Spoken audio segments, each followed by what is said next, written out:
Então, Comas, te deixo à vontade para... Bom dia para todos e todas. É um prazer e uma honra estar aqui apresentando o querido Edson Mahfouz. O Mahfouz é arquiteto formado pela Universidade Federal do Rio Grande do Sul. O Mahfouz fez o Diploma School da Architectural Association em Londres, depois da graduação aqui.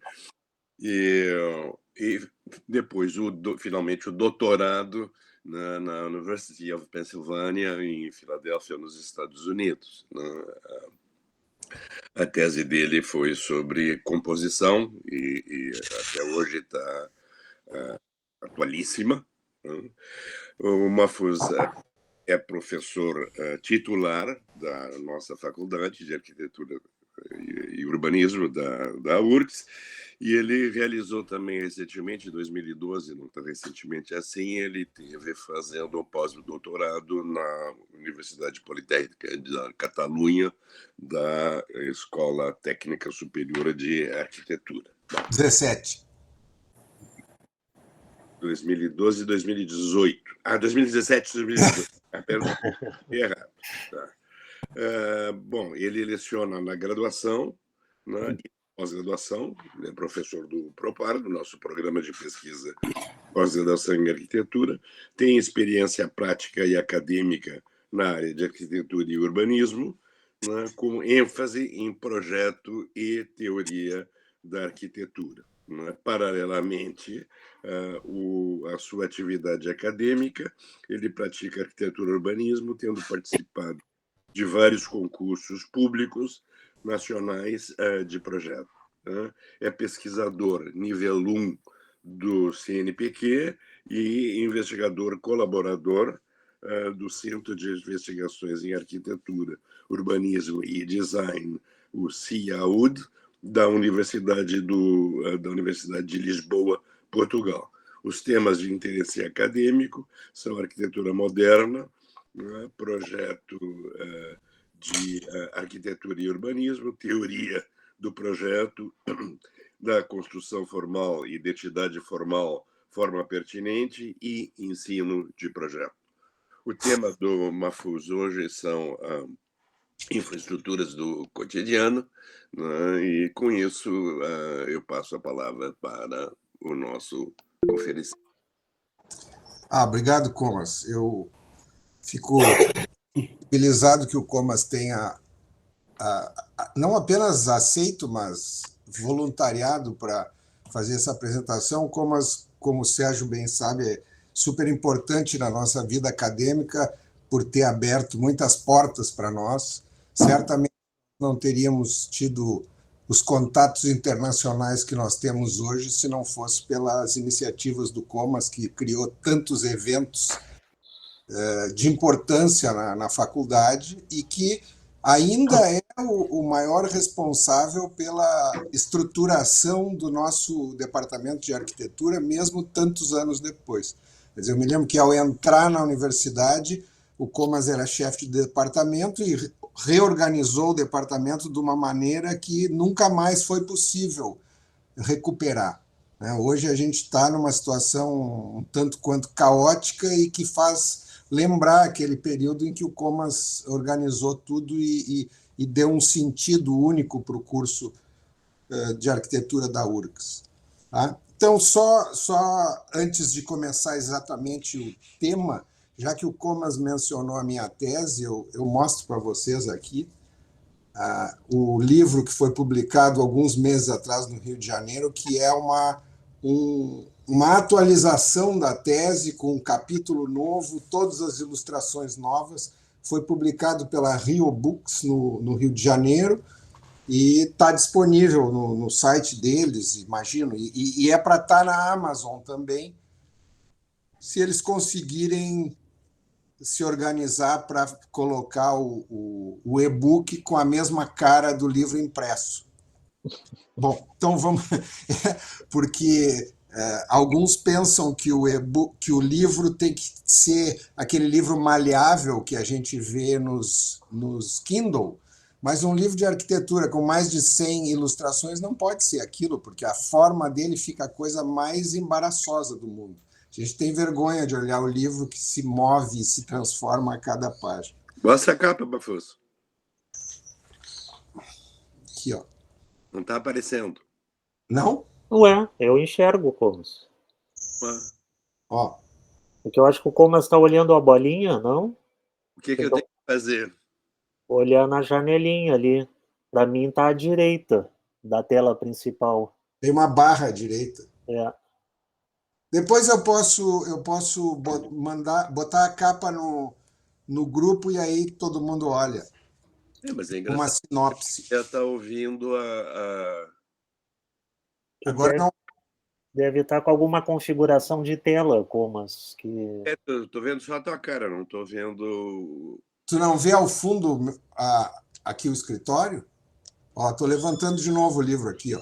Quando tu aparece, tu, em vez de estar tu na tela principal, estou eu na tela principal. Não, é porque toda vez, como eu estou compartilhando a tela, quando tu falas, é tu que aparece. Tá? Bom, vamos começar então. Vou fazer uma breve introdução antes de começar com as imagens, né? Primeiro, o que seriam essas infraestruturas do cotidiano? Né? O que eu chamo de infraestruturas do cotidiano é tudo aquilo que vai além do básico, né?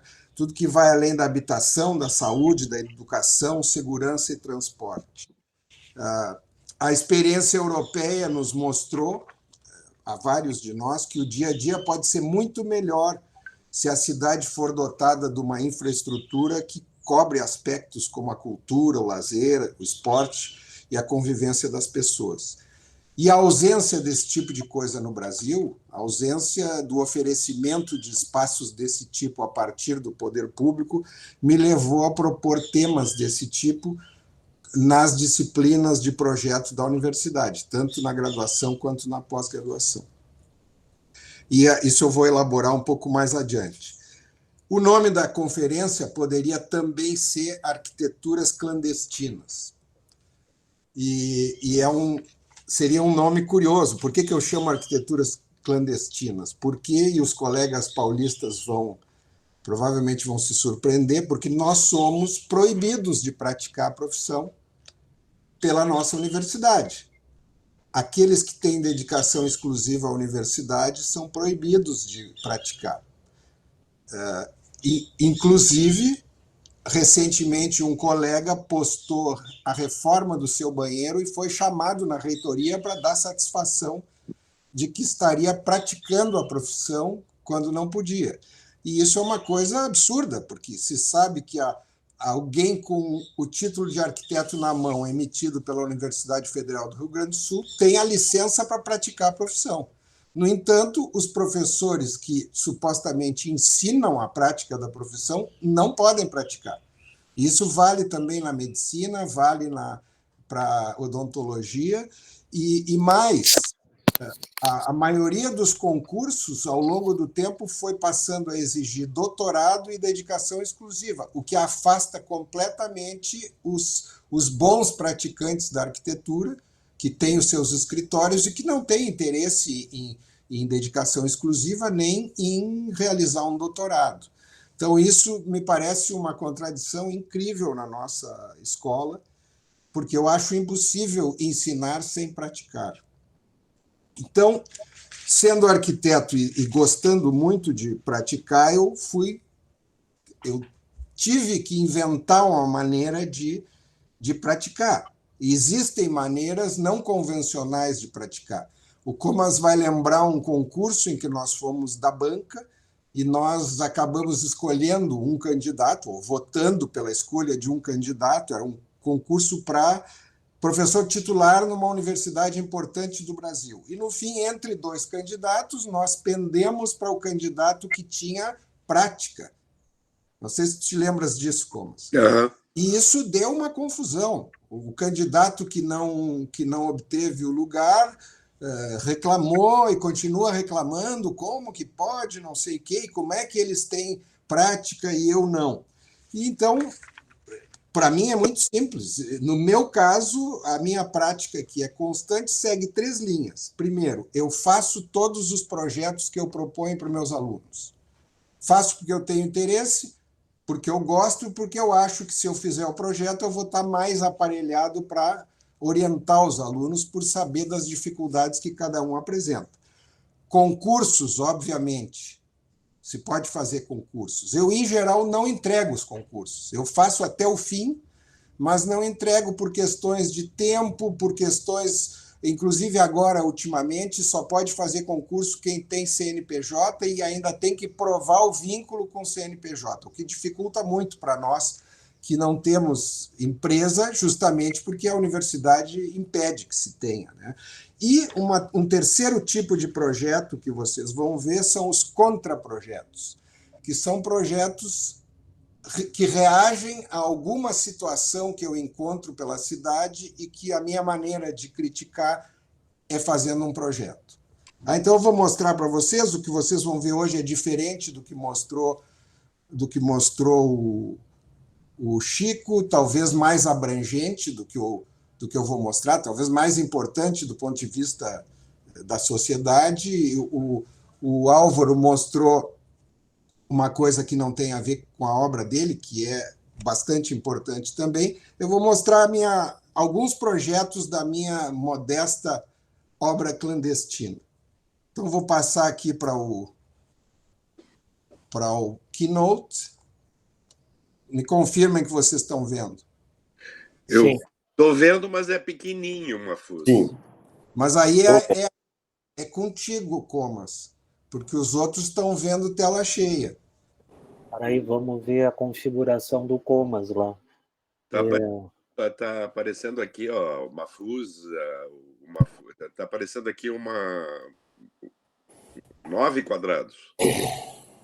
9 retângulos, é. Isso tu consegue mudar embaixo, tem as configurações, tu consegue mudar essa grelha. Oi, Comas, vai nos 3 pontinhos, tudo Isso. bem? 3 pontinhos, mais opções. Tá, tela cheia?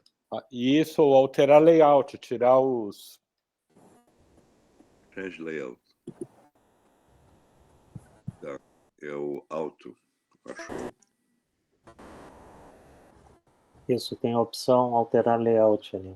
E qual é? Aí você coloca no destaque. Let's save it. Tela cheia e destaque. É o Spotlight esse aqui? É que o meu está em inglês. Pode ser o highlight. Tá, perfeito. Tá, agora deu. Agora tu tá... Entrou. Então tá, vamos começar então. Então vamos indo, né? Nessas 3 categorias, eu vou mostrando e vou falando para vocês. A primeira coisa é mais curiosidade. O Sérgio, na apresentação dele no primeiro dia, mostrou a usina do gasômetro em Porto Alegre, e eu participei daquele concurso também com um restaurante sobre a usina, né? Mas como curiosidade, para mostrar que isso aí foi um concurso importante em Porto Alegre. Bom, isso aqui é uma coisa de 2003 e que hoje se fala muito nos parklets, aqueles. Em 2003, eu fui contactado pela Associação dos Comerciantes da Rua Padre Chagas para tentar organizar as mesas. Que essa é uma rua que, agora já não tanto, mas uma rua que por muitos anos reuniu a vida noturna de Porto Alegre, bares e restaurantes, e havia sempre um problema com os moradores, porque as mesas iam para a calçada. Então, eu fiz um projeto que ocupava algumas vagas de estacionamento para colocar as mesas no lugar. Isso aí é a planta geral, e aqui vocês vão ver como é que isso era feito. Esses elementos seriam feitos sob medida para adequar a inclinação da rua, e a partir daí tudo mais seria pré-fabricado. Tá? Isso resultou numa coisa muito curiosa, porque alguém deixou escapar que isso estava sendo pensado, saiu no jornal e os moradores enlouqueceram, literalmente enlouqueceram, e se recusaram a aceitar que a rua deles virasse um camelódromo. Nunca ninguém mencionou nada desse tipo. Houve uma audiência pública na Câmara de Vereadores e os moradores só diziam não ao camelódromo, não ao camelódromo. Era uma coisa surreal, porque nunca houve nenhuma sugestão de vendas aí, nem nada. Bom, então, isso... E é claro que acabou não saindo, morreu na casca. Depois disso, eu acabei fazendo uns em Canoas. Eu estava dando uma consultoria para o prefeito de Canoas e acabei construindo 2 lá, que a essa altura já nem estão mais lá, mas aqui aparece para vocês verem os desenhos dos 2. Então, esses 2 realmente se construíram, era mesmo o princípio de ocupar umas vagas de estacionamento para locais de estar e de possível lazer. Então, isso aí foi construído, é um tipo de infraestrutura do cotidiano. Depois, um concurso para o apoio ao Cristo Redentor no Rio de Janeiro, que é uma esculhambação, como tudo no Rio. O acesso ao Cristo Redentor pode ser ou por uma coisa organizada, que é um trenzinho que sobe na diagonal, ou a gente pode ir de carro até o lugar esse. Aqui na esquerda vocês veem o Hotel das Paineiras, que era um hotel em ruínas, e ali eles queriam construir uma base em que os carros chegariam e dali se partiria de vans lá para cima. Então, participei do concurso, o hotel entrava nessa configuração e os outros edifícios, esses mais baixos, seriam garagem e centro de convenções. Então, são sempre elementos que buscam qualificar a vida urbana além do básico. Aí, esse é um primeiro contraprojeto que nasce de uma irritação muito grande. Teve um mês, nesse ano de 2009, em que eu fui obrigado a ir a dois enterros de 2 pessoas conhecidas, e há esse crematório em Porto Alegre, nesse canto aqui dessa quadra, esse edifício circular, e que é um primor no sentido de erros de projeto. Por exemplo, a gente está sentado nessas cadeiras e chega um carrinho com o corpo atravessando no meio das pessoas. Não tem vista para o exterior, tudo se mistura e realmente uma situação que agrava o problema daqueles que estão ali velando uma pessoa querida. Então eu disse, não, tem que poder fazer melhor. Então aí pensei em um esquema muito simples, em que haveria um núcleo central, esse número 3, com todo o serviço por onde circularia essa coisa mais pesada, que é a do féretro subindo e descendo, e que entraria diretamente nas salas de velório, que seriam essa cinza número 2, e haveria uma terceira sala que dava acesso aos outros 2. Ou seja, não é nenhuma super arquitetura, mas é uma coisa mais organizada, que é uma resposta a uma situação muito ruim, que existe e continua existindo. Hoje já não é o único crematório da cidade, mas continua lá com a sua mediocridade.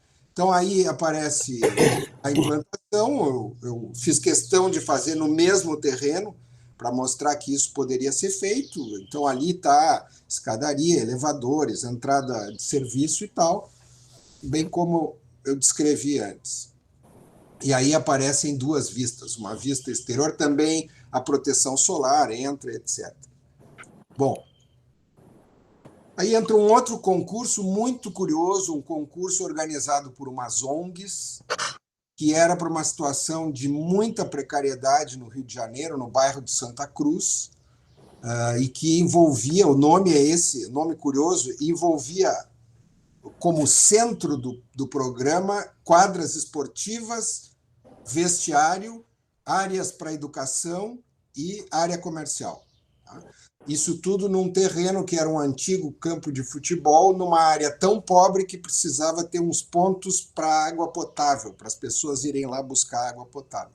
Eu fui um dos ganhadores do concurso e, pasmem, o meu prêmio foi uma camiseta do Corinthians. E não aquela branca ou a preta. Oh, chique, hein? Chique, né? Era uma camiseta roxa, não era nem a camiseta original. Bonita. Isso por quê? Porque a Nike era uma das ONGs que patrocinava esse concurso.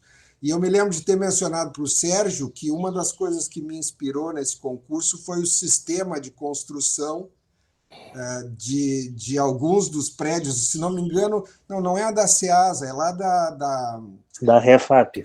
da Refap, exatamente. Naquela época o Sérgio estava estudando e modelando esses edifícios e eu me inspirei naquela situação porque o orçamento era nada, então não podia haver revestimento nem nada. Então eu simplesmente usei peças pré-fabricadas, empilhadas e resolvi assim. E você guardou a camiseta, Edson? Eu dei para um torcedor do Corinthians. Ah, bom. Senão eu pegava aí da próxima vez. Se eu soubesse, eu teria guardado para ti. Exatamente, mas foi uma surpresa, né? Ganhar como prêmio.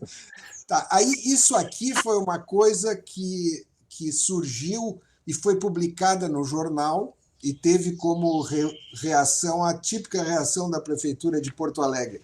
Isso não está nos nossos planos, não temos verba para isso.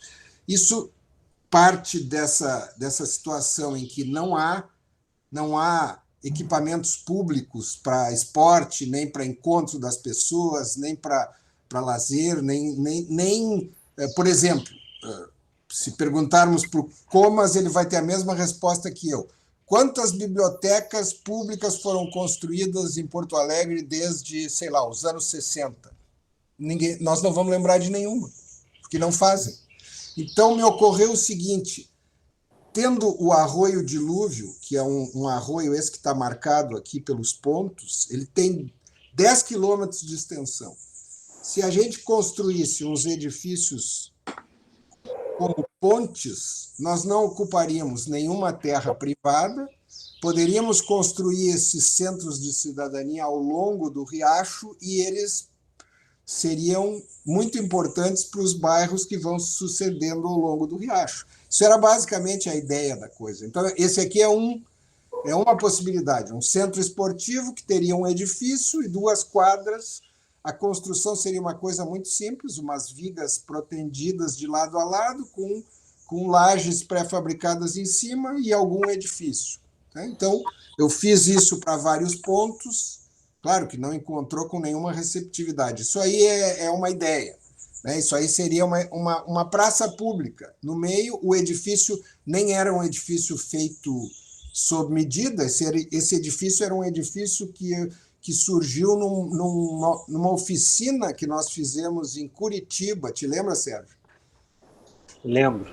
Esse edifício genérico que eu coloquei ali como parte desses centros de cidadania, que me pareceu que era uma ideia interessante, uma contribuição para a cidade. Aqui mostra umas vigas de lado a lado, lajes em cima, um edifício. Então, se poderia colocar aí qualquer programa, programas educacionais, programas de saúde, esportivos, centros de convivência, etc. Bom, esse aqui é um outro concurso nacional, uma coisa bem simples. Né? Lá na Paraíba, uma das exigências do concurso era que fosse muito barato e fácil de construir. Quando eu vi, o vencedor do concurso tinha enormes paredes de concreto, áreas em pilotia. Eu pensei, não sei se isso aí é a coisa mais fácil e mais barata de construir. Em todo caso, provavelmente nunca foi construído. Então, aí, isso era um exercício em arquitetura mínima, com bloco de concreto, uma cobertura dupla para facilitar a aeração e a ventilação. Esse caso aqui, junto com aqueles parklets que eu mostrei em Canoas, estava fazendo parte de um grupo que dava palpites em reuniões para o prefeito da cidade de Canoas. Foi uma das mais atingidas pela enchente. Aí, no meio daquela coisa toda, surgiu a necessidade de fazer um projeto de uma escola e me interessou, e eu fiz, e estou trazendo aqui por uma razão simples, porque essa escola era para ser também um centro de convivência da população. O terreno está aqui num lugar também muito pesado, tão pesado que os professores disseram, olha, tem que ter um estacionamento interno, porque senão no fim do dia os carros estão sobre tijolos e sem rodas. Então, isso que eu estava falando, de ser 2 coisas ao mesmo tempo, dá para ver aqui na esquerda. teria que ter parte do programa para ser usado pela população como centro cultural, centro esportivo, para encontros. Então, essa parte acima da linha tracejada vermelha seria essa parte compartilhada com a população, e a parte de baixo seria a parte basicamente escolar. Para fazer isso, eu me lembrei daquele programa da FDE, que muitos amigos de São Paulo tomaram parte. Eu me lembro que o Álvaro teve um projeto junto com o Ângelo lá, e eu usei aquele esquema, achei um livro muito interessante sobre o programa e fiz a escola usando aquelas dimensões e aquela tecnologia. Essa escola foi totalmente detalhada e totalmente deturpada, como sempre, porque quando a gente não está perto da execução do projeto, fazem qualquer coisa. Mafus, então, só um minutinho, houve alguma coisa ali para o Comas, de novo, ele não está conseguindo ver a tua apresentação. Desculpe interromper. O Comas, tu quando fizesse ali a alteração de layout, tu escolheu alterar layout ou tela cheia nos pontinhos lá embaixo? Não, tá aqui settings. É um settings? Settings, isso, naquela coleção de ícones que tem ali embaixo, né, dentro de uns círculos, o bem da direita tem três pontinhos. Sim, tá. Aí, abrindo ali, o primeiro de cima para baixo altera o layout. Não tá vindo. Não tá... Eu não sei o que programa é esse que nós estamos usando aí. Porque... É o da universidade, é o Meet, é o Google Meet. Mas é um... Tá. Mas o que é? Change layout? Total out? É ruim, Comas. Change layout. Tá, aí tu... Tem auto, tiled, spotlight e sidebar. Bom, eu tô com o segundo de cima para baixo, que é mosaico. Mosaico, tá. Então tá. Tudo bem. Aí... Todos vocês, mas não aparece a projeção do Mafus. Bota em spotlight. É o que tá. É o que tá? É o que estava. Que curioso, porque... Tá bom, segue lá. Só eu tô avisando que eu não tô vendo o projeto. Não. Agora que apareceu nesse tá, só que tá aparecendo pequenininho. Ó, tem uma sugestão aí, ó. Lê aí, o Sérgio. Oi. No chat tem uma sugestão. Deixa eu ver. Coloca no automático o primeiro ícone. Tá. Sugestão do Luiz Gustavo. Auto. Tá, vamos ver. Coloquei. Tá aparecendo, só que aparece... Tá, agora eu tô vendo, sim, o que o Mafus está mostrando, só que eu tô vendo o pequenininho, tô vendo o pequeno. A tela tá dividida o mosaico tá dividido em 9 partes e a segunda delas é o... Vai ali, dá 2 cliques em cima da imagem do Mafus, da apresentação dessa pequena, ver se ela não amplia. Não. Não? Não. Tá, tudo bem. Pelo menos eu estou vendo a imagem agora. Tá. Então seguimos. Então eu dizia que tinha utilizado aquela tecnologia que era obrigatória por quem fazia as escolas da FDE, ou pelo menos obrigatória que fosse usada, e poderia alguma coisa a mais ser acrescida. E aí fiz esse projeto que, como é normal nesse tipo de coisa, se faz, mas acaba não saindo, né? Então, aí está o projeto, como ele apareceria. Então, é uma dessas... A tecnologia é muito interessante, foi bom ter aprendido isso.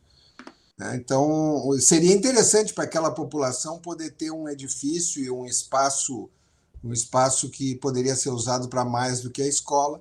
Infelizmente, ficou por aí.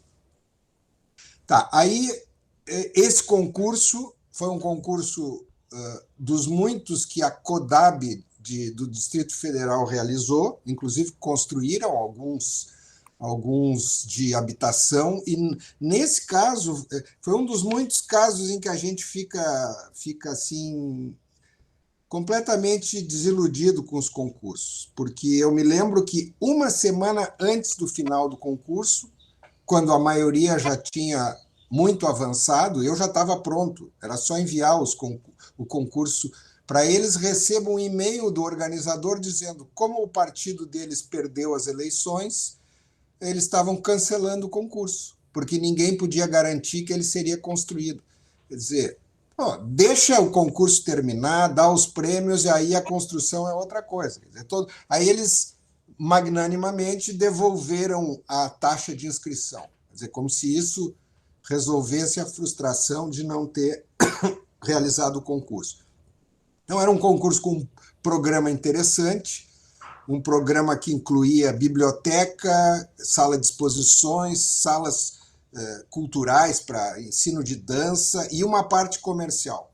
Então, a ideia aí foi criar um grande espaço no centro, que dá para ver aqui nesse segundo croquisinho, um grande espaço no centro que seria multiuso, a biblioteca para um lado e a parte comercial para o outro, os dois espaços principais compostos por uma parte interna e uma parte externa, por um pátio, no caso do comercial, pavimentado para permitir expansão do pavilhão comercial para a rua, e no outro caso, como jardim, a biblioteca.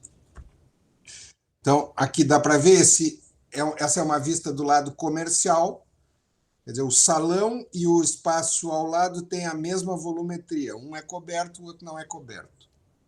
A mesma coisa acontece do outro lado, na biblioteca. A biblioteca e o jardim têm a mesma volumetria. E aqui está a planta geral, dá para ver. Biblioteca para a direita, não, nesse caso, biblioteca para a esquerda, pavilhão comercial para a direita, com seus respectivos espaços abertos, o grande salão central com os apoios culturais ao lado. Então, aí aparece a aparência do edifício, uma inspiração aqui é um ginásio que tem em Barcelona chamado... É um ginásio na beira do mar que foi usado nas Olimpíadas e onde o meu filho lutava judô a cada 15 dias em Barcelona, e tinha uma solução muito interessante de uns grandes pilares que serviam também para acomodar os tubos de queda.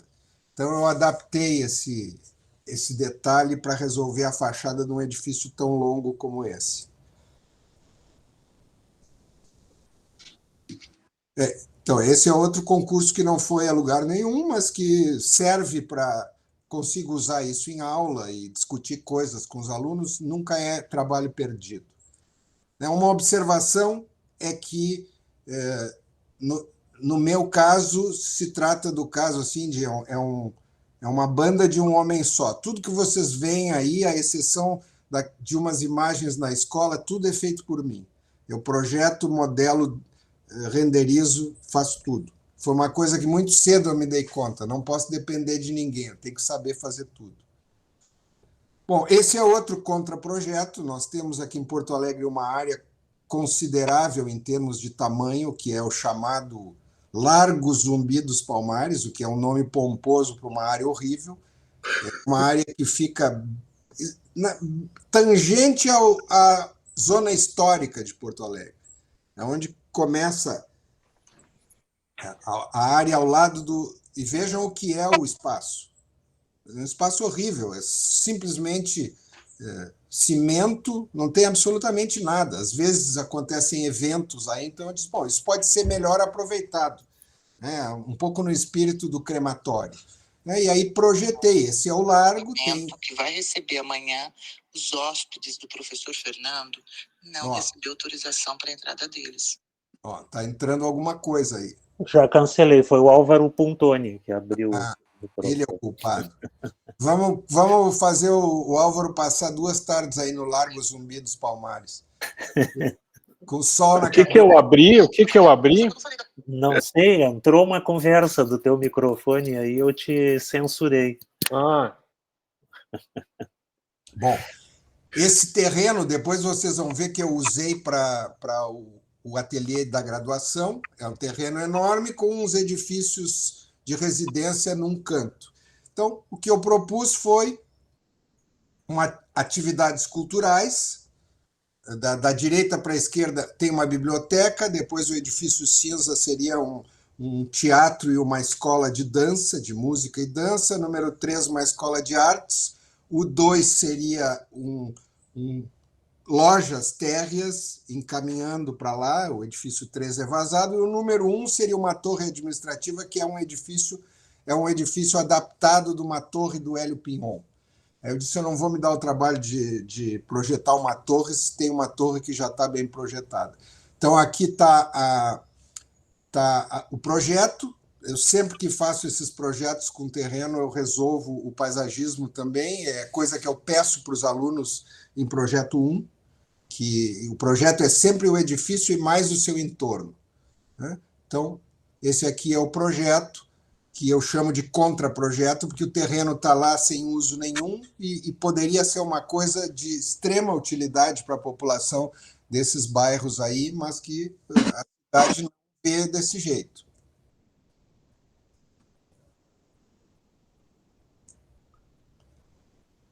Esse é a versão espanhola dessa minha atividade que eu fazia aqui, eu fiz lá. Eu estava durante o pós-doutorado, eu estava ligado a 2 ateliês de projeto e fiz os projetos que nós atribuímos aos nossos estudantes fazer, e porque eram também interessantes. Um deles era uma ampliação de um edifício do Jacobsen, o outro era esse projeto aí, que era o que fazer com um antigo edifício industrial na parte em que a ampliação do Cerdá começa a se diluir. Então, dá para ver aqui em cima que era enorme essa fábrica, que pegava 2 quarteirões e que, em algum momento, foi dividida por uma rua. No início não era assim. E o edifício que nos tocava era esse aqui de cima, que tinha uma frente completamente descontrolada, que é essa que aparece na foto à direita, embaixo. Então, o exercício era fazer uma biblioteca e ver o quanto se mantinha desse edifício. A minha ideia foi manter toda essa parte triangular, retirar todos os apêndices e criar uma parte nova, aonde foi retirado o que não servia. Então, construção nova, na verdade, é só essa parte que vocês veem em amarelo aqui à esquerda, e o resto é reforma. Também os sheds foram mantidos, seriam limpos e tratados, etc. E o edifício, então, aparece aqui. A chaminé também seria mantida, o edifício está aqui. Esse foi um exercício interessante de fazer, ainda mais podendo estar lá e visitar o edifício e ver as condições da área. Nesse aqui, a apresentação ficou mais básica também por falta de tempo. Havia complicações, a estrutura tinha mais do que uma direção, não era uma grelha simples, tinha na verdade, 2 grelhas que se encontravam em algum ponto, isso criou alguma dificuldade. Aqui está um corte mostrando que os sheds seriam mantidos, recuperados e tal, e aí algumas vistas do interior. A parte de cima seria toda ela dedicada à biblioteca principal. Tá, esse aqui é um outro contraprojeto, resultado de uma grande irritação, maior ainda que no caso do crematório. Tá, nós temos aqui em Porto Alegre um caso de um edifício muito interessante, de um arquiteto importante daquele grupo do Lúcio Costa, que fez o Ministério da Educação e Saúde, o Jorge Machado Moreira, que projetou várias coisas para Porto Alegre. Ele era radicado no Rio de Janeiro, projetou várias coisas para Porto Alegre, inclusive o Hospital de Clínicas, que quando a gente olha nesse terreno, parece estranho que ele esteja girado, mas depois, olhando para o contexto todo, parece que a relação dele se estabeleceria com essa rua aqui, que eu acho que é Jerônimo de Ornelas o nome. É curioso, porque se relaciona com essa rua e não com o que está em volta. E uma característica desse bairro é uma avenida muito longa, que tem mais de 8 quilômetros, não tem nada de especial arquitetonicamente, mas tem uma característica de ser definida por edifícios paralelos a ela, que quase que invariavelmente tem no térreo comércio. O hospital foi ampliado da maneira mais tosca possível. Aqui está uma vista superior da situação anterior à ampliação e aqui uma vista da situação posterior à ampliação. Foi criada uma situação que não deu a menor importância para as ruas circundantes, que são importantes, a Avenida Protásio Alves, que é essa mais paralela, e a vertical, que é a Ramiro Barcelos, e o resultado é absolutamente horrível. São umas quinas de edifício voltadas para a rua, não tem acesso por esse lado, o edifício tem uma forma agressiva.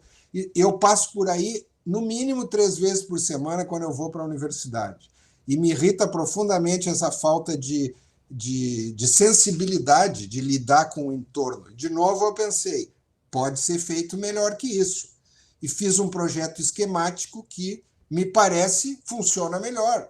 É um edifício que leva em conta não apenas a geometria dessas ruas circundantes, mas também o fato de que, na calçada em frente e seguindo, há comércio. E a ideia aí, inclusive, tem um aspecto econômico nisso aí, porque se eles tivessem feito algo parecido, aqui em branco vocês veem à esquerda lojas. Essas lojas alugadas poderiam reverter em recursos para o próprio hospital. Esse projeto que eu fiz resolve os mesmos metros quadrados, numa melhor relação com o lugar e ainda cria parte do programa rentável. Ou seja, não é tão difícil fazer uma coisa correta. De novo, não estamos falando em grande arquitetura, estamos falando em correção. Então, aí, projeto esquemático, né? Um projeto feito em pouco tempo, poderia ser mais elaborado, talvez mais interessante, mas a ideia era sugerir que no térreo teríamos lojas abertas para a avenida, ou seja, seguindo o espírito do local, e que em cima nós poderíamos ter consultórios ou até outros tipos de escritórios, né? E tratando melhor o entorno e o próprio edifício existente. Então, esse é outro dos contraprojetos.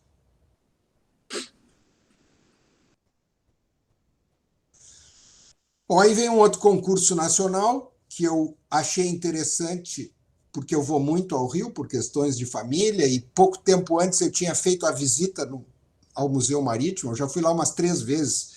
Tem uns barcos interessantes e tal, as acomodações atualmente são precárias.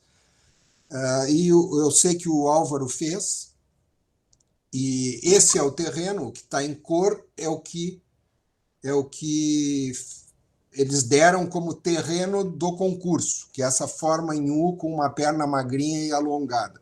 Uma coisa que me ocorreu imediatamente é que, se fosse na Europa, muito provavelmente esse pavilhão sobre o pier seria mantido. Aqui todo mundo se livrou dele. Parece que até o concurso pedia que a gente se livrasse dele. E uma coisa que me surpreendeu um pouco entre os vencedores é que todos criavam milhares e milhares de metros de pilotis. Fiquei pensando, o que se faz com tanto pilotis? A minha proposta não tem nada de pilotis, então é o oposto. Talvez devesse ter um pouco, mas fiquei pensando, por que ter um pilotis ao longo de todo o pier? Para olhar o mar? Bom, pode ser. Então, esse aí é o projeto. Esse modelo do entorno foi feito por um bolsista meu, cuidadosamente. É interessante fazer esses contextos, e o edifício é um edifício baixo, né, que tem um setor de recepção e auditórios naquela parte junto à cidade, depois tem exposições temporárias naquele perpendicular ao mar e a área de exposição, né, sobre o pier, com sistema fotovoltaico em cima, aquelas coisas todas que a gente sabe. Então, esse foi um concurso em que eu nem me inscrevi, eu simplesmente peguei os dados e fui fazendo como um exercício. Aí a vista desde a Candelária, chegando mais perto. Iluminação zenital, sempre que possível, voltada para o sul.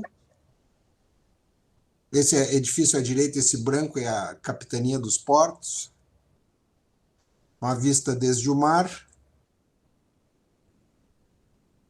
E aqui o acesso às coleções, né? Uma vista entrando nesse embarcadouro. Curioso era que eles têm lá uns objetos meio grandes, mas eles têm um caça, que dá para ver aqui, tem um tanque e tem uma outra... um helicóptero, que a gente tinha que acomodar por aí.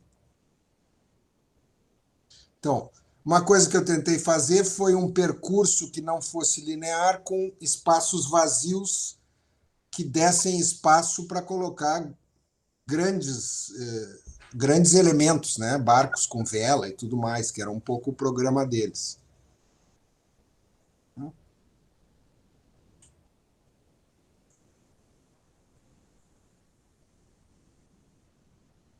E aí uma sugestão do que poderia ser as exposições. Bom, aí, já entrando na fase final da apresentação, eu entro nos projetos que têm a ver com as disciplinas da graduação e da pós-graduação, chamados projetos didáticos, né? Para roubar um termo do Hélio Pignon, são projetos feitos paralelamente aos estudantes.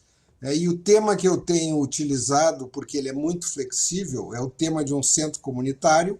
O ateliê que eu ensino é no terceiro semestre, ou seja, é a primeira vez que eles fazem um projeto inteiro. Até ali, nas introduções, eles fazem pequenas coisas, pequenas intervenções. Então, o programa consiste em um programa de edificação, que está aqui em cima, biblioteca, mais sala de uso múltiplo e bar-café com seus apoios, e o espaço aberto, uma praça pública. Não pode haver uma ênfase em nenhum dos dois. O projeto é uma coisa só: edificação mais espaço aberto. E sempre há 4 objetivos principais, né? A ideia de forma como relação em todas as escolas, as escalas, o projeto, a forma como resposta a programa, lugar e construção, buscando recursos na história, né, como repertório de estratégias de projeto, e tratar os 2 temas principais como um só projeto. Então, um primeiro exemplo que eu mostro para vocês, não necessariamente o primeiro que nós fizemos, mas naquele terreno do Zumbi dos Palmares, que a gente já viu, nós fizemos 2 coisas. O terreno está aí e a gente introduzia 2 edifícios para criar situações contextuais com as quais os alunos poderiam se relacionar. Então, um mesmo terreno com 2 situações. Essa aqui é uma. Esses 2 projetos saíram de outros projetos meus, que eu simplesmente coloquei ali. Essa é a situação A, e a situação B muda a posição dos edifícios. Metade da turma faz a situação A, metade faz a situação B, e nas conversas a gente vê que problemas diferentes sugerem as diferentes colocações desses edifícios contextuais, né? Bom, então, eu fiz um projeto para cada uma dessas situações. Nesse caso de cima, o Centro Cultural está aqui, com o playground, que é parte importante próxima. Nesse caso, ele está aqui, com o playground atrás dele. Então, cada situação sugere uma solução diferente, inclusive no paisagismo. A gente insiste muito com o desenho do piso, dizendo, olha, não se quer aquelas coisas que o Niemeyer faz, que são 20 mil metros quadrados de cimento puro sem um único desenho. Vamos olhar para as praças um pouco mais antigas do Brasil e ver que todas elas têm desenho de piso. Bom, então, esse aqui é a situação A. A situação A, com um edifício baseado numa forma retangular, parece uma pérgola ali, à direita, uma vista superior, e aí o edifício. Nessas coisas, mesmo os edifícios sendo um exercício, eu procuro sempre ir o máximo que eu posso em termos de definição construtiva, né? Fazendo as coisas que têm que ser feitas e, às vezes, até me aprofundando em algum detalhe para depois poder mostrar para os alunos como é que se faz aquele detalhe do ponto de vista construtivo. Então, aqui está a segunda situação. Aqui me ocorreu uma coisa curiosa, porque os nossos programas eles vão crescendo de tamanho. O café tem 100 metros quadrados, por aí, como referência, o salão de uso múltiplo 150 e a biblioteca 250. Aí eu me dei conta, que tal se eu empilhar esses programas indo da menor área para a maior área? O que vai acontecer? Resultou esse edifício, que é como uma escada ao contrário, gerando o espaço coberto embaixo dele. Como a gente vê aqui, ó.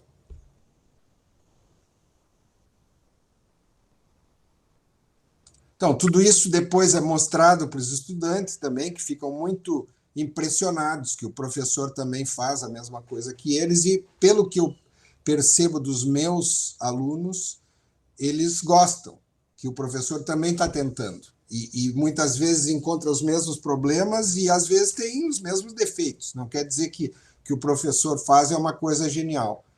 Então, aí, outro caso. Em outra situação, a situação sempre modifica o projeto. Mas, Edson, sim. Além de você ser professor, você trabalha? Como assim? Os estudantes não perguntam assim, mas, professor, você trabalha? Não, eu só dou aula. Aí eu digo, olha, não posso trabalhar. A universidade no teu caso, sim. A universidade não me deixa trabalhar, eu trabalho aqui com vocês. Às vezes se faz alguma coisa clandestina, mas isso não pode ser muito alardeado, porque, né, sempre tem os invejosos que vão lá, denunciam, e aí é problema. Então, eu acabo escoando a expressividade represada nesses projetos aí que vocês estão vendo. Então, esse aqui é outro. Sempre há uma ênfase em amarrar as coisas contextualmente. Vocês podem ver que tem uma relação com as ruas circundantes e tal, e assim vai. Então, eu acho que também isso aí tem um pouco de prazer pessoal aí. Eu gosto de fazer essas coisas. Não conseguiria ficar tanto tempo só dando aula sem nunca projetar. E com o passar do tempo eu fui dominando, eu domino o SketchUp, faço tudo com ele, chego a ser testador beta do SketchUp e também ajudo os estudantes a aprender o programa, os que querem, né? Ninguém é obrigado a aprender isso. Então, cada localização acaba sugerindo uma situação de projeto diferente. Isso é bem interessante. Por exemplo, aí já estamos quase no fim. São dois. Aqui aparece Chácara das Pedras 1, porque vai vir um Chácara das Pedras 2, que é um experimento que eu estou fazendo. Então, esse terreno aqui meio trapezoidal é o desse exercício, fica perto de onde eu moro, perto do shopping Iguatemi, é uma área de classe média alta. Né? Também a gente não fica procurando só as áreas com problemas. Então, aqui entrava uma coisa que, às vezes, é muito interessante, porque nós fizemos vários exercícios em terrenos retangulares. Isso leva a um tipo de apropriação do terreno. Nesse caso, o terreno não era retangular, criava problemas formais para os estudantes, o que eu acho muito bom, porque eles aí têm que resolver problemas formais. E no meu caso, eu logo me dei conta que podia haver algum jogo com o ângulo das ruas circundantes, e aí isso gerou essa trama de caminhos que atravessam o terreno. E o edifício propriamente dito é uma soma de dois blocos retangulares interpenetrados. Então, essa é uma praça que também está muito maltratada, como quase todas as praças que não são históricas aqui, elas são simplesmente uma área verde com, às vezes, algum equipamentozinho muito pobre, e também isso é uma das motivações desse programa, é colocar na cabeça dos estudantes que fazer um espaço público não é só jogar uns balanços e uns brinquedinhos e capim, né? Porque não tem nem grama. Então, aí está, mais uma vez, aquele programa sendo resolvido. O mobiliário urbano é meio pensamento, como é que a gente diz mesmo? Wishful thinking. Esperançoso. Pensamento esperançoso, porque eu uso aqui postes daquela empresa espanhola Escoffier, que custam um monte de dinheiro, nunca seriam usados aqui, né? Então, aí vocês podem ver os detalhes. E aí, bom, ainda tá esse aqui. Aí ainda tem mais um. Esse aqui foi num bairro pouco mais pobre, ainda na zona leste da cidade, de novo um terreno retangular. O que me interessou aqui, na hora de escolher esse terreno, foi a existência de um edifício que a gente poderia chamar de monumental, uma igreja.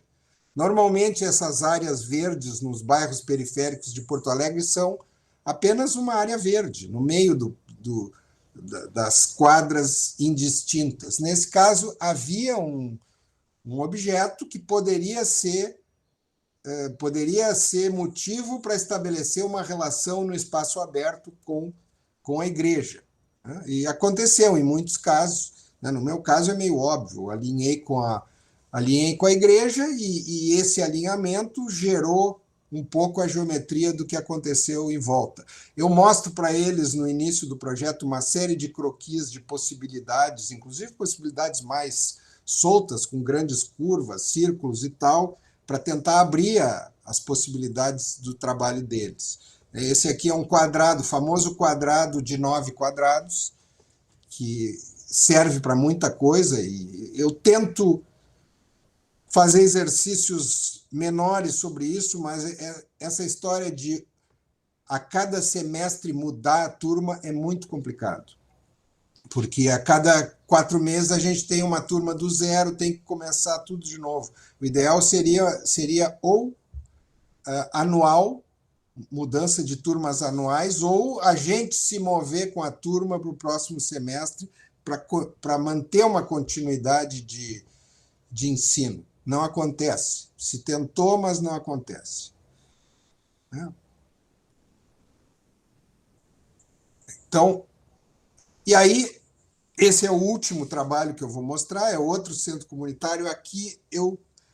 Até aqui eu vinha fazendo projetos em que o edifício era ou um projeto baseado na composição subtrativa, ou seja, um partido compacto que parte de um volume elementar, um cubo, um paralelepípedo, um cilindro, etc., ou composição aditiva, que seria uma agregação desses componentes elementares. Dessa vez eu resolvi testar uma coisa diferente. Esse terreno é vizinho àquele outro que eu mostrei há pouco, aquele que parecia um triângulo alongado. Ele é bem interessante, o tamanho é suficiente, mas ele tem ângulos. Então, isso criou inúmeros problemas para os alunos, problemas formais, né?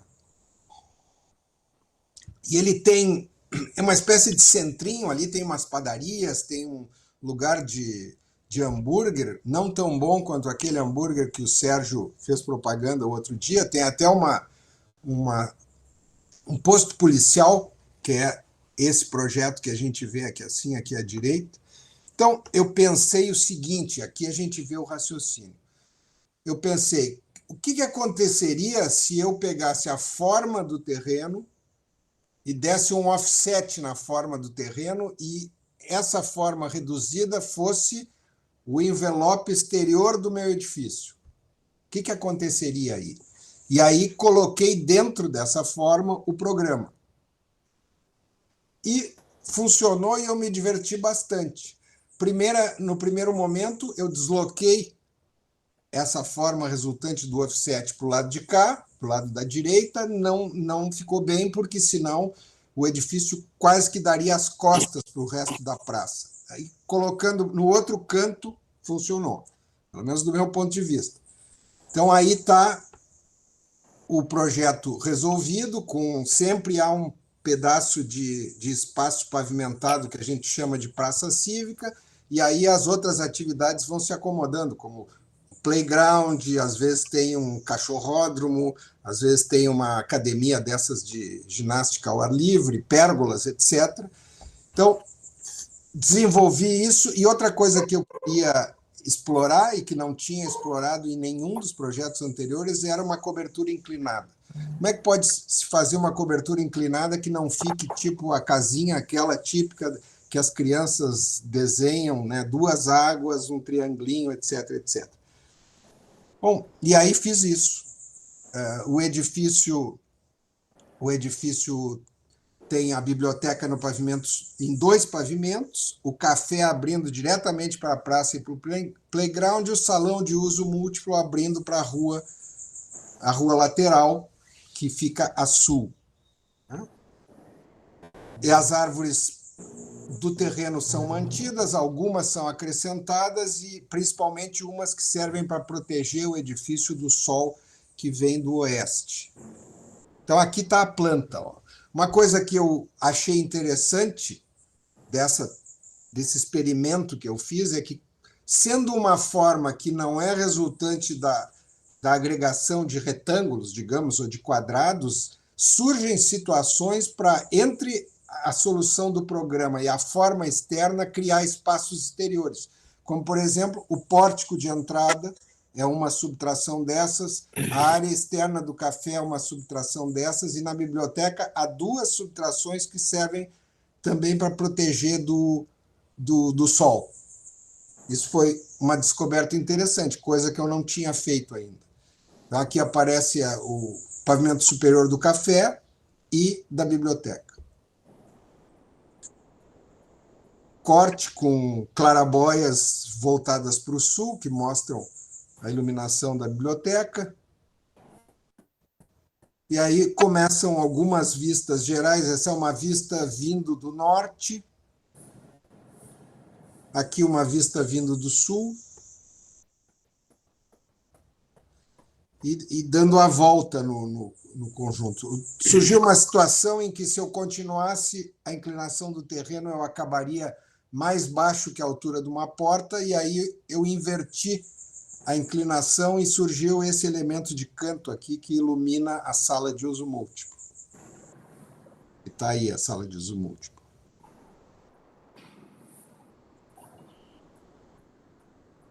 Então foi divertido, os alunos não esperavam que eu fizesse uma coisa assim.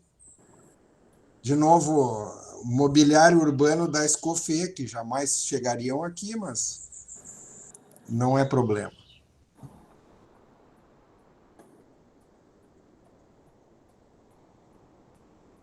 Bom, aí, entrando no centro comunitário, já se tem a vista daquilo que ele oferece, bar, biblioteca e salão, todos por aqui.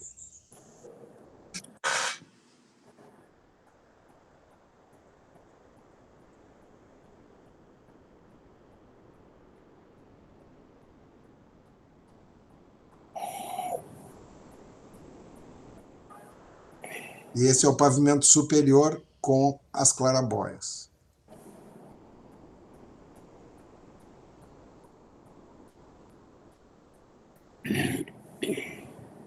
E o salão de uso múltiplo. Essas obras de arte aqui são todas da minha irmã. Eu sempre coloco. A minha irmã é uma artista plástica bem conhecida aqui na cidade. Sempre que eu coloco obras de arte em projetos, eu uso as dela. Era isso. Quem tiver interesse, os projetos estão todos no meu site, aí dá para olhar com mais calma. Muito bem, Lanfuso. Perfeito o time, estamos com um bom tempo para debate. Eu vou descompartilhar para ficar mais normal, tá? Tá certo, tranquilo. O professor Comas hoje é o nosso mestre-sala, eu fico controlando inscrições aqui, Comas. Sim. Passo para ti a primazia, já temos o Chico inscrito, pelo que eu entendi. E eu também estou inscrito na sequência depois. Tá. Mafuz, bom, em primeiro lugar, muitíssimo obrigado pela apresentação. Eu acho que é uma maneira absolutamente inteligente, brilhante mesmo, de contornar uma situação incontornável, que é essa proibição da faculdade, da universidade a prática, né, profissional não só da profissão de arquiteto, mas de todas as outras profissões, tipo direito, tal, que remandam, né, uma Os médicos também, Comas? prática, né? É uma coisa assustadora, né? Porque se lutou contra isso já desde a década de 70 e nunca se conseguiu entrar nessa brecha. Mas dentro dessa mesma linha, Mafuz, eu gostaria de comentasse um pouco mais essa questão da relação entre o exercício, o ensino e a produção, vamos dizer, a produção de arquitetura que acaba sendo realizada pela universidade, porque uma das coisas me parece absolutamente escandalosa no caso do Hospital de Clínicas que tu mostraste, é que aquilo é um projeto encomendado pela nossa própria universidade. Quer dizer, o descompasso entre a potencialidade que a escola, que a universidade tem em termos de talento arquitetônico dentro da faculdade não é absolutamente sequer consultada quando tem um caso de ampliação importante como aquele. Sim, sim. Eu estou lembrando um caso diferente desse. Lembra na Universidade de Brasília, os professores da universidade é que faziam os projetos das escolas, né? E aqui nós temos um escritório e nada, nunca somos consultados e, além de penalizados, não usam a expertise que supostamente existe, porque a essa altura tanta gente é proibida de projetar que a gente nem sabe da qualidade de alguns professores, né? E, Álvaro, tanto quanto eu sei, também na medicina é assim, basta que o professor tenha dedicação exclusiva e não pode ter consultório. Loucura, né? Loucura. Antes havia a possibilidade de entrar por concurso com 20 ou 40 horas. E aí esses professores não passavam para dedicação exclusiva e podiam ter os seus consultórios. Mas, passo a passo, a universidade foi acabando com esses concursos de tempo parcial e exigindo doutorado e dedicação exclusiva, o que vai minando a possibilidade de se ter um bom praticante no corpo docente, que é necessário. Não, é fundamental. É fundamental. Então, o que eu encontrei é esse tipo de coisa. Para me manter, digamos, afiado, eu faço esses projetos, invento coisas, muitas outras coisas que eu não mostrei, que não cabiam, mas invento temas, e eu acho que é interessante poder levar para a aula essas coisas e discutir com os alunos, não no sentido de dizer, vejam como eu sou bom, estou mostrando para você, dizer, não, os projetos têm problemas, a gente, às vezes, por não ter mais tempo, termina com partes do projeto que não são bem resolvidas e discutir isso com os alunos me parece, para eles, refrescante, porque eles veem que não se está esperando que eles resolvam tudo, que todo mundo, inclusive quem tem mais experiência, muitas vezes fica frustrado com o seu projeto, não consegue chegar a uma solução em que tudo é bem resolvido, né? E discutir com eles me parece saudável.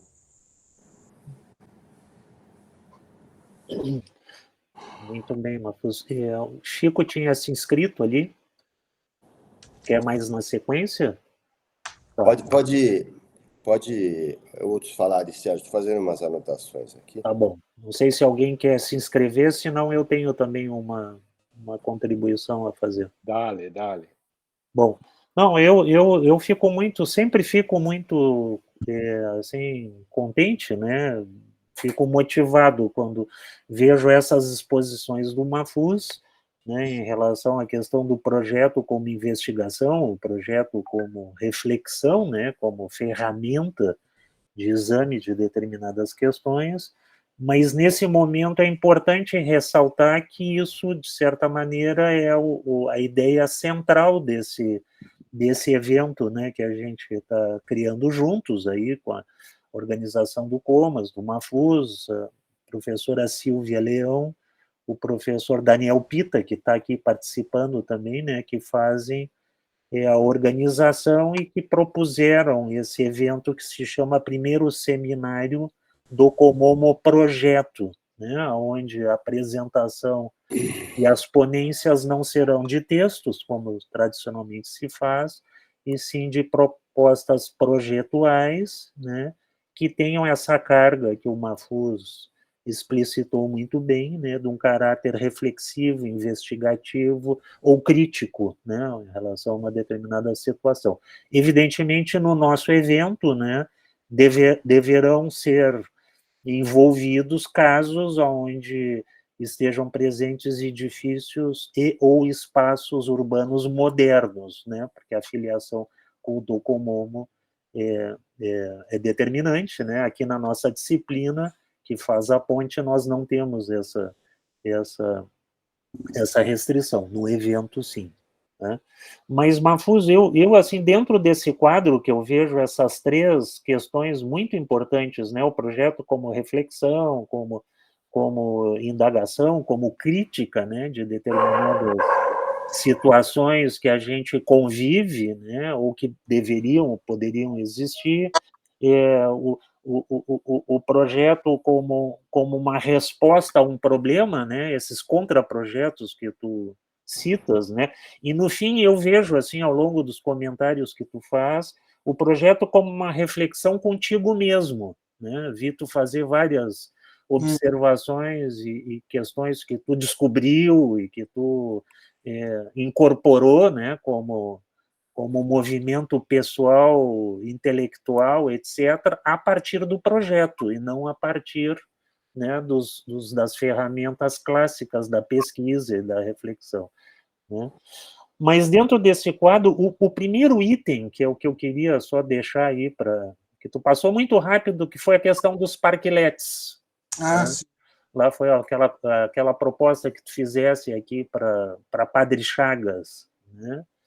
E, casualmente, esse é um assunto que eu andei olhando e até achei que tem uma discussão, porque um aspecto que é o que eu quero deixar aí para discussão, que me parece que escapa, muitas vezes, das discussões críticas de ter ou não ter, de fazer ou não fazer algo no espaço público, principalmente, é a qualidade do projeto. No mundo da política, da administração pública, a decisão sempre fica na questão quantitativa, não na questão qualitativa. A orla, por exemplo, né? O fato de ser orla pública, claro que é decisivo, mas o projeto poderia ter sido catastrófico. A qualidade do projeto. Então, na questão do parklet, que acho que é uma conquista contemporânea em termos de redução de veículos, de aumento do espaço público, de criação de espaços de estar, etc., há um problema que não está sendo examinado e que está causando dificuldades, na minha opinião, que é a qualidade dos projetos dos parklets. Eu tive recentemente, no ano passado, fiz aquela missão de pesquisa lá em Nova York, e eles lá estão com um problema seríssimo, porque a pandemia permitiu ou obrigou, num determinado momento, que os parklets passassem a ser fechados e compartimentados para evitar contaminação. Né? Então, o cara, para poder manter lá a sua atividade, bar, restaurante em funcionamento, né, inclusive no parklet, ele tinha que ir lá fazer uma construção, mas não houve padronização nenhuma em termos de projeto para isso. Né? Ficou a cargo do discernimento de cada um, e eu acho que mesmo se tratando de Nova York, nem a necessidade de ter alguém em condições de desenhar, foi requisitado. Então, tem áreas extensas, não sei se alguém andou por lá, em bairros importantes, assim, do ponto de vista da fruição, lá Chelsea, Sorro, lá no sul, em que houve uma favelização, parqueletes de péssima qualidade arquitetônica, construtiva, tal e tal. Nós aqui em Porto Alegre não temos esse fenômeno em larga escala, mas já temos o suficiente para preocupar, na minha opinião. Já tem parquilete com jeitinho de quitanda, né, com madeirinha não sei o quê, já tem parquilete construído de forma que parece irreversível, né, com estrutura de concreto e moldado em loco, então já começa a não ser um elemento Então, desculpe se me alonguei, botei duas coisas no meu comentário, mas o ponto de convergência é esse, é a qualidade do projeto como fator, como parâmetro de decisão, né? E isso só pode acontecer com a participação dos arquitetos no nível decisório, não tem no planejamento, no poder público, não tem, ou nos concursos, né?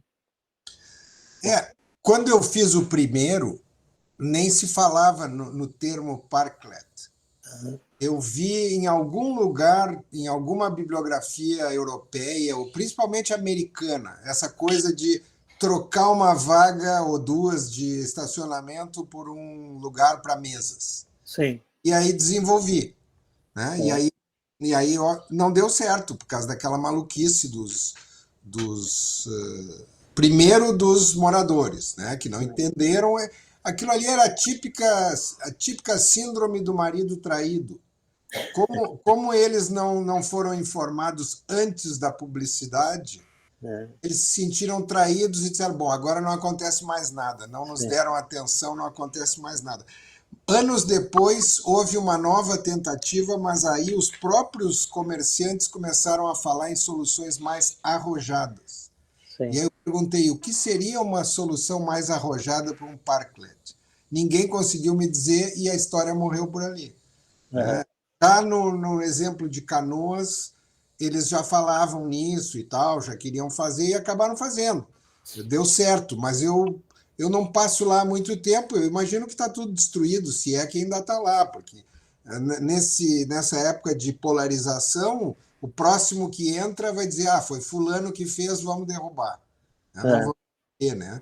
Mas eu queria só mencionar uma coisa que tu mencionaste de passagem, que no meu caso, eu vejo o projeto, na minha situação, como pesquisa. E isso é uma coisa que nós já tivemos muitos problemas. Isso aí já conversamos com o Comas outras vezes, que as agências de fomento nunca consideraram que o que a gente faz pode ser pesquisa. Não é tudo. Né? Nós já tivemos concursos ou gente tentando equivalência de título que chegava lá com caixas de projetos que não envolviam grande pesquisa e queria, com base naquilo, obter um resultado. Não, aquele espanhol, Campo Baeza, fala muito nisso, que projeto é pesquisa. Para chegar a um determinado resultado, muitas vezes a gente precisa pesquisar muito, não é uma coisa que sai assim do nada. Né? Tem que pesquisar, talvez um outro tipo de pesquisa, mas é pesquisa. Isso é uma questão central, né, no que nós estamos abordando aqui, nessa disciplina e no evento. Né? Temos inscritos? Chico. Bom, posso aqui então perguntar algumas coisas ao querido Edson Mafuz. Mafuz, olha, adorei a sua apresentação, viu? Porque tudo isso que já está sendo comentado, né? Ou seja, do que você trouxe desse caminho muito particular, né? De misturar a questão da prática com o ensino, mas desse modo particular, ou seja, não praticando efetivamente como um cliente do teu lado, ou um problema, né, que vai te exigir, ou seja, que você atue como profissional, mas simulando simulando isso. Mas você já fez trabalhos, obviamente, um cara de grande experiência, mas eu acho que essa é a primeira coisa que me chamou a atenção, né? Essa é uma experiência muito difícil de você, eu acho, fazer os trabalhos, especialmente dentro da escola, com os alunos, né? Mas o que me chamou a atenção, especialmente, é uma espécie, uma virtude, que é uma segurança da transparência intelectual. Vou dar um exemplo. Há muitos anos atrás, realmente muitos anos atrás, não me lembro exatamente o ano, eu vi uma conferência do Sérgio Paulo Rouanet, que dá um nome à nossa lei, né? Rouanet. Nessa época, acho que São Paulo não tinha nem paralelepípedo, acho que ainda andava em rua de terra, né? E ele era alguma coisa que veio dar num livro que está ali na minha frente, inclusive o Olhar, que era uma conferência sobre o tema O Olhar, produzido pela Faculdade de Filosofia de São Paulo, no final dos anos 80, algo assim. E ele, ao começar a conferência, grande Rouanet, ele entrou de uma maneira muito transparente. Ele falou assim: olha, eu não sabia como abordar esse problema. Então, a primeira coisa que me ocorreu foi ir procurar o verbete na enciclopédia, né? Então, ele começou a mostrar um percurso que a gente esperava que ele já ia chegar com o seu tema montado e tal, e ele foi mostrando uma coisa muito transparente e muito madura, né? Que depois a conferência foi incrível, né?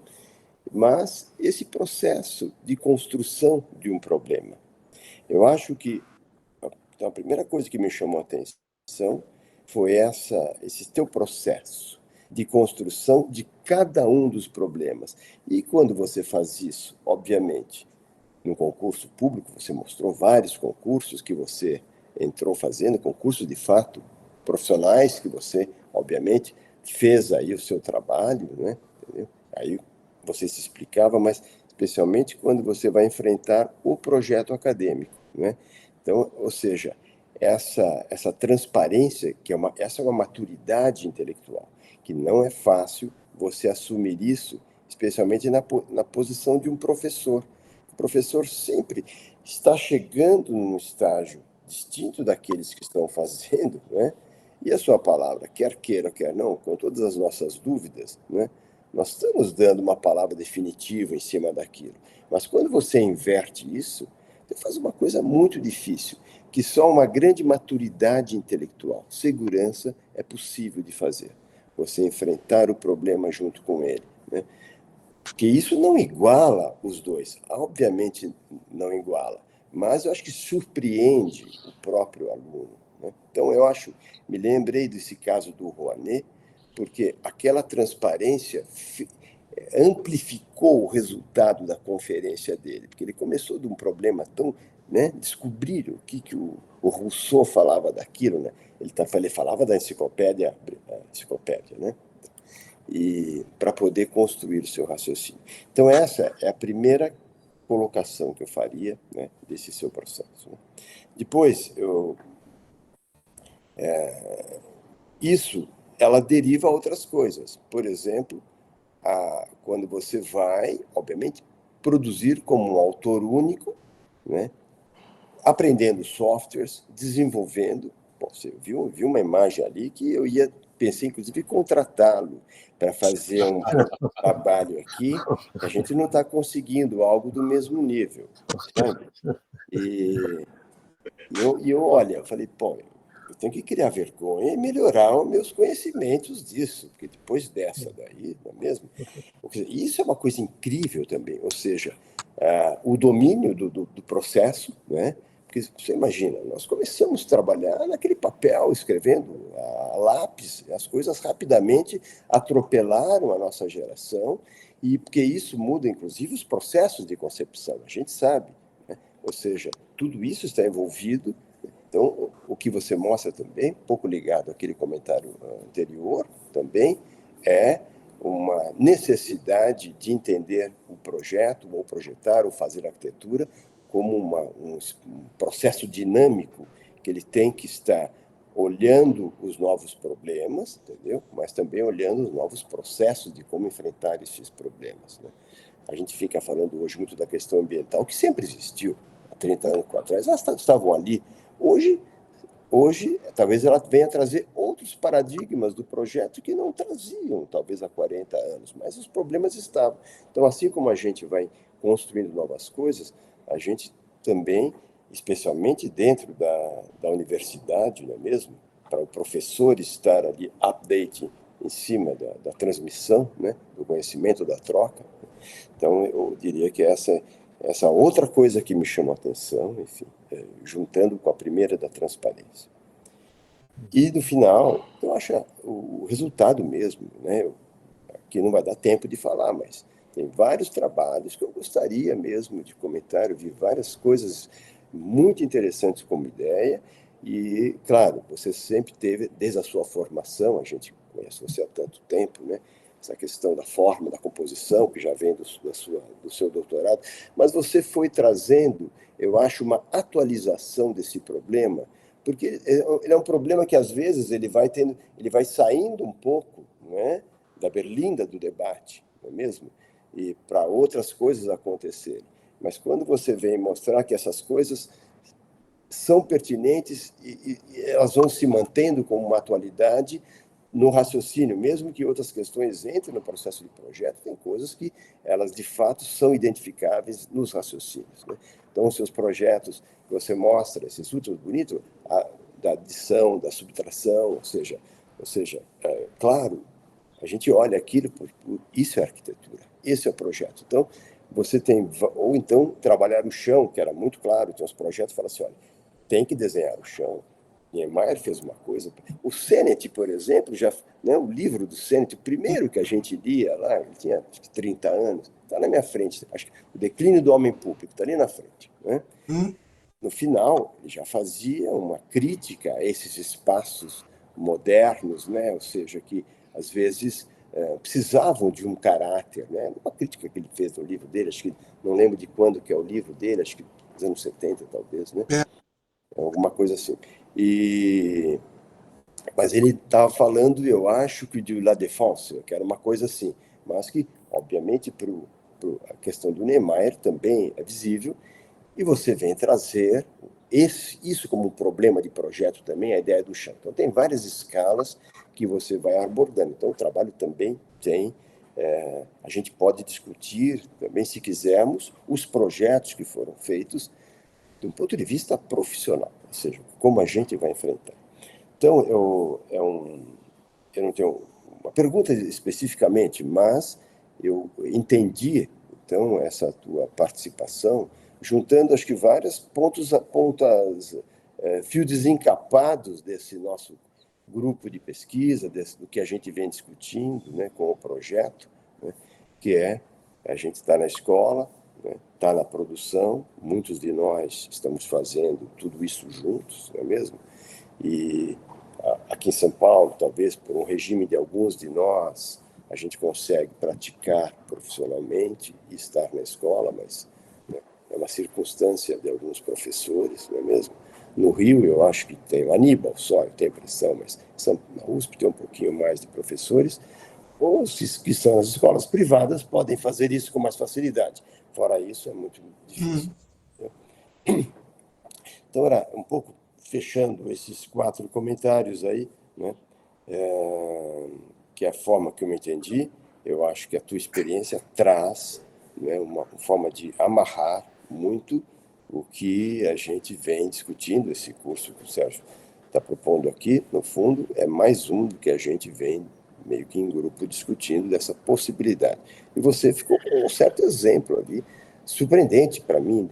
Eu conhecia muitas coisas, mas essa forma como você amarra tudo é a primeira vez que eu vejo você né, falar e apresentar. Né? Então, eu queria te dar os parabéns sobre isso, que ajuda muito, me ajudou muito a pensar aí.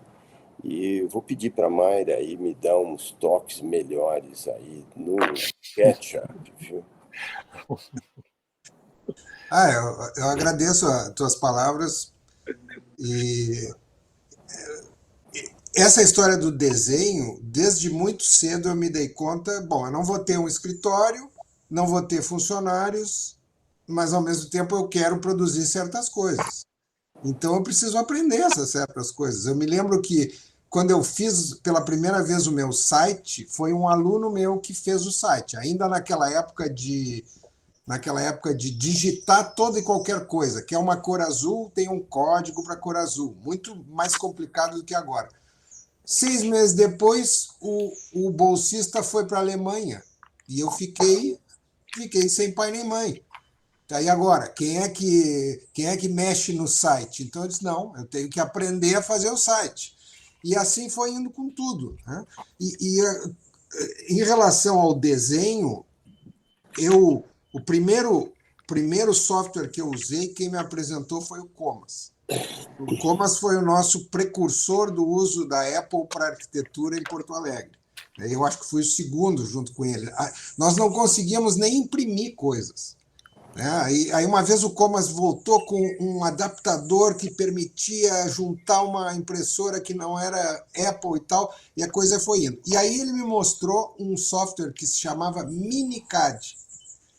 E eu enlouqueci com aquilo, porque tinha espessura de linha, a gente se sentia na prancheta. E eu me lembro que as folhas de papel, que também era importante. E eu comprei um livro do Minicad e passei um verão na praia. Às tardes eu ia fazendo os exercícios para aprender. É muito bom isso aí. Mais adiante, eles venderam para uma empresa grande e o programa começou a ficar muito cheio de coisas e complicado e caro e tal. E eu larguei e descobri, através dos estudantes, que começaram a melhorar a produção deles, eu descobri que existia o SketchUp. Isso foi em 2006. E, na época, tinha uma versão grátis, totalmente funcional. E, a partir dali, eu fui me aprofundando e vendo a facilidade, tanto que hoje, inclusive, documentação para construção eu faço com o SketchUp. Sai tudo dali, tudo sai do modelo. E uma das dificuldades que eu tenho com os alunos é que eles entendam que se eles projetarem em 3D, além deles poderem pensar melhor sobre o projeto, porque eles vão estar vendo o projeto em 3 dimensões, depois que o projeto está resolvido em 3 dimensões, as outras saem automaticamente dele. E eu vejo os alunos, pelo menos nesse nível de graduação que eu ensino, eles fazem o modelo num programa e as plantas no AutoCAD. Eu digo, mas vocês estão desperdiçando tempo e energia, por que estão duplicando o trabalho? Não importa o programa que vocês usem um só, para projetar e depois para extrair os 2D deles. Aí eu mostro e tal, e quem se interessa eu ajudo a aprender o SketchUp, mas para mim o SketchUp me retornou o prazer que eu tinha desenhando à mão. Então, não é exatamente a mesma coisa, mas eu sinto um prazer parecido, porque às vezes a gente se sente no terreno, imagens que tu viste, né? Então, eu tiro do SketchUp, levo para o Photoshop e coloco uma ou outra coisinha a mais. E é isso, não é mais do que isso. Eu cheguei a ser muito bom fazendo renders, mas aí eu me dei conta, não precisa. E agora que todo mundo faz render, talvez o melhor seja não fazer render, porque isso é o que fica mais manual, digamos assim, né? Hoje todo mundo... E aí quando a gente começa com o render, diz, não, mas como é que eu vou obter esse realismo aqui e eu não vou ver o reflexo na torneira? A pessoa entrou na sala, tem que se ver na torneira. Aí começa a ficar uma loucura e não precisa isso. Não precisa disso. Então, eu acho que esse tipo de programa que te dá aquela sensação de estar fazendo ainda o desenho manual, eu acho bem interessante. Recentemente eu comecei a fazer uma outra coisa, que é usar o iPad para fazer desenhos. Então eu lanço a ideia no iPad e depois eu transfiro para o SketchUp e desenvolvo em detalhe. Inclusive algumas vistas em 3D eu estou aprendendo a fazer no iPad, porque aí sim é a volta a desenhar à mão. Isso, exatamente. Só que muito mais sofisticada, com Claro. camada, com Morfólio, né? Morfólio e o Procreate. Procreate, exato. Muito bem. Você sabe, só um pequeno comentário. Eu tive essa passagem que nossa geração teve. Eu me lembro que eu ganhei, quase 30 anos atrás, um prêmio no IAB, uma premiação do IAB, não me lembro que trabalho foi, acho que é o barco que eu tinha feito lá. E aí eles foram sortear, isso nos anos 90, né? Sortearam era um ArchiCAD na época, e eu ganhei o prêmio. Eu nunca ganho nada no sorteio. Eu me lembro que o presidente do júri na época era o Joaquim Guedes, e ele que entregou, ele falou assim, Chico, olha, esse prêmio que você ganhou aqui é muito melhor do que o que você ganhou com o teu projeto, viu? E eu falei, mas o que eu faço com isso? Aí estava o pessoal ali da empresa e tal. Eu falei, ótimo, puxa, eu não sei, eu conheço o AutoCAD, né? Ele falou assim, não, isso aqui é muito melhor, vamos na empresa lá. Eu falei, o que eu preciso? Tem que ter um Mac. Eu falei, puxa vida, então eu tenho que comprar um Mac na época, né? Para usar. E foi ótimo, eu fui lá, e o ArchiCAD ele era mais completo que o Minicad, né? Porque ele era mais amplo. E foi aí que eu comecei, na verdade, a ver um pouco o que a gente fala hoje, né? Obviamente, do trabalho do grande modelo. Isso há 30 anos atrás eu aprendi por um prêmio qualquer que eu ganhei e tive que comprar um computador para poder usar naquele programa, né? E é um salto, uma grana. é um salto muito grande.